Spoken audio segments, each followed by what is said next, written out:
used to be federales together, carnal. You remember? Welcome to Watch Mojo, and today we're looking at the creepiest parts from actors who were later revealed to be actual villains. I used to think I knew. Now I'm not so sure. James Franco as Alien, Spring Breakers. My name's Alien.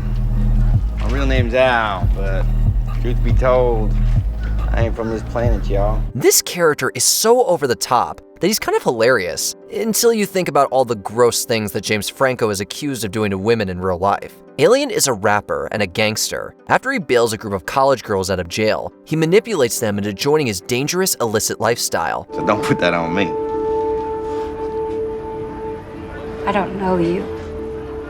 All right. And? I don't know what you want with me and my friends, but you should leave us alone. Well, I'm just trying to be nice. Eventually, things get sexual. Franco has also allegedly taken advantage of women in vulnerable situations. In 2019, he was sued by 2 students from his acting school, claiming that he had exploited them. He settled that lawsuit and has never publicly acknowledged doing anything illegal. Strangers wait. Hey Watch Mojo fans, I'm Mark Hope, the designer of Terrible Influence, the brand new board game from Watch Mojo. And just like the celebrities on this list, in Terrible Influence you get to roleplay as a character who could star in a movie, become famous, all while being a total piece of garbage. You might actually have talent and win a Lifetime Achievement Award. Or maybe you'll have no self-respect and get caught up in a child labor scandal. It's all part of the messed up world we're all living in right now, and it's all part of Terrible Influence. Available for a limited time on Kickstarter. Gwyneth Paltrow as Beth Emhoff, Contagion. Considering how much snake oil and pseudoscience Gwyneth Paltrow peddles through her company Goop, it seems like only a matter of time before she becomes patient zero for something. Yeah, I'm just jet-lagged. That's exactly what happens in Contagion. While on a business trip to Hong Kong, Beth shakes hands with a chef who has been touching diseased pork. She unwittingly becomes the first person infected with an extremely deadly virus. As she travels back home to Minneapolis via Chicago, she leaves a trail of sickness and death in her wake. Yes, Beth. Can you hear me? Unfortunately, no amount of essential oils or herbal supplements can cure it, just like in real life. Steven Seagal as Rogelio Torres, Machete. Why are you so insistent? I own the entire force, and not just here in Mexico. I own the DEA, I own the Marshals. Why can't I own you? Over the last 35 years, Seagal has been accused of inappropriate behavior and even assault by numerous women who have worked with him. Although he's mostly managed to escape consequences, it's pretty safe to assume that he's a gross human being. Seguro que sí. While he plays the hero in nearly all of his movies, his character in Machete is the bad guy. Torres traffics women and brutally murders them, sometimes for no reason at all. He gruesomely decapitates Machete's wife before the opening credits even roll. You never knew how to stay down, puñeta. So I guess I have to teach you. We don't see a lot of Seagal in this movie, but it's more than enough. Whose idea was it to cast him as a Mexican person anyway? Terrence Howard as DJ, Hustle and Flow. See, man ain't like it, though. It's kind of weird that Howard is still getting plenty of work in Hollywood, considering his dark past. He's been arrested for assaulting women more than once. His first wife accused him of threatening, harassing, and punching her, while his second wife had to take out a restraining order against him, twice. She with me and all, but she don't belong to me. Not necessarily. And maybe when she leaves, she can take something that don't necessarily belong to her neither. He was also arrested for grabbing and pushing a flight attendant. That's why it's so hard to watch his character DJ scream at women and slap them around. And just like Terrence Howard, he never really gets his comeuppance. I'm gonna lie. Because sometimes that's what you gotta do. Crystalia as Henderson, You. Was right. He's a bad man who deserves to be punished.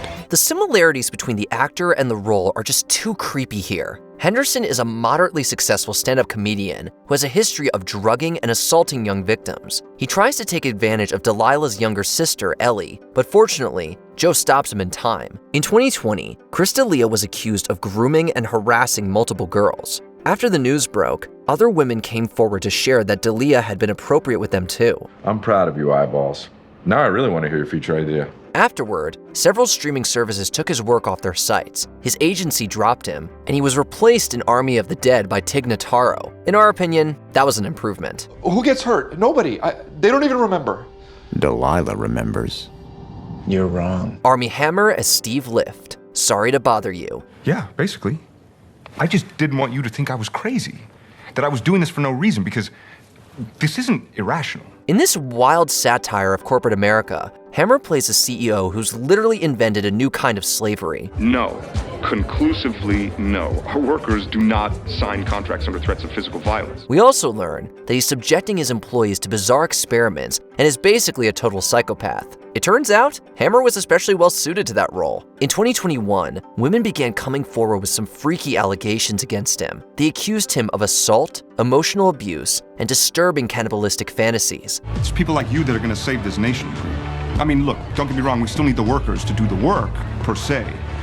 We also need people like you, people that can be trusted, people that can analyze the challenge and adapt, like a cunning raccoon. The details are extremely weird, and in a way, they retroactively ruin some of Hammer's other movies. It's tough to watch the charming young Oliver seducing Timothée Chalamet in Call Me By Your Name, now that we know about Hammer's apparent proclivities. I know myself, okay? And we've been good. We haven't done anything to be ashamed of, and that's a good thing. I want to be good. Kevin Spacey as Lester Burnham, American Beauty. You probably remember Anthony Rapp coming forward with allegations of misconduct against Spacey in 2017, but you might not have heard that shortly afterwards, 15 more people made similar allegations against him. Don't interrupt me, honey. All of them claimed Spacey had been inappropriate with them when they were young. In an extremely bizarre move, Spacey posted a video denying everything, in character as Frank Underwood from House of Cards. I shocked you with my honesty, but mostly I challenged you and made you think.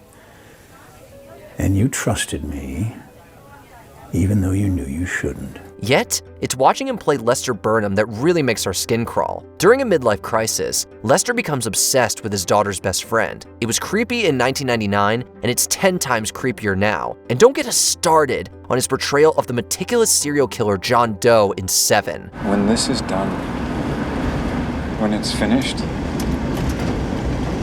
it's going to be... people will barely be able to comprehend, but they won't be able to deny. Ezra Miller as Kevin Cachadorian. We need to talk about Kevin. 2022 was a wild year for Ezra Miller.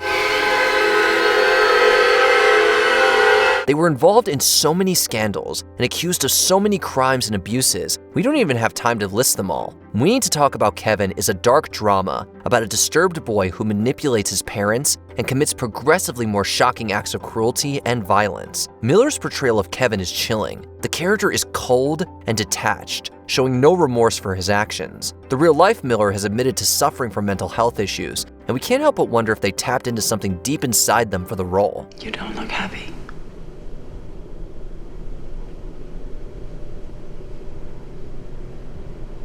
However, Bill Cosby as Barney Satin, the Devil and Max Devlin. You already know everything you need to know about Cosby, but we bet you haven't heard of this pre-Cosby Show Disney comedy in which he plays a literal henchman of Satan. Fair?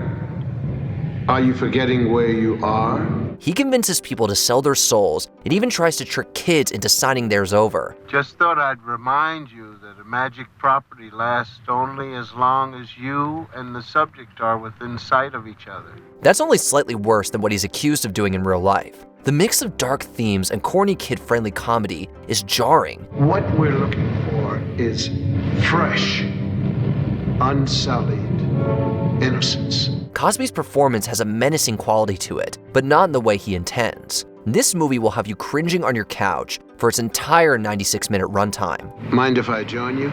What are you doing here? Before we continue, be sure to subscribe to our channel and ring the bell to get notified about our latest videos. You have the option to be notified for occasional videos or all of them. If you're on your phone, make sure you go into your settings and switch on notifications. Woody Allen as Isaac Davis, Manhattan. There have been rumors and allegations swirling around Woody Allen for years. To him, New York meant beautiful women. Most notably, his former partner Mia Farrow accused him of abusing their adopted daughter. Although Alan was never convicted of a crime, a judge described his behavior as grossly inappropriate. Alan later began a relationship with Farrow's adopted daughter, Sunyi Previn, from her previous marriage. He was always a sucker for those kind of women, the kind that would involve him in discussions of existential reality, They probably sit around on the floor with wine and cheese and mispronounce allegorical and didacticism. From her previous marriage, they started dating when he was 56 and she was just 21, and they're still together. In Manhattan, Alan plays a 42-year-old writer who's dating a high school senior. If that's not gross enough, the movie frames the relationship as a good one and even implies that the two are meant to be together. I mean it. I know it looks real bad now, but, are you seeing anybody? Are you going with anybody? No. So, well, you still love me? Or it's that one off or what? Which disturbing part gives you the creeps? Let us know in the comments. Unfortunately, her soul does not belong to me. Did you enjoy this video? Check out these other clips from WatchMojo, and be sure to subscribe and ring the bell to be notified about our latest videos.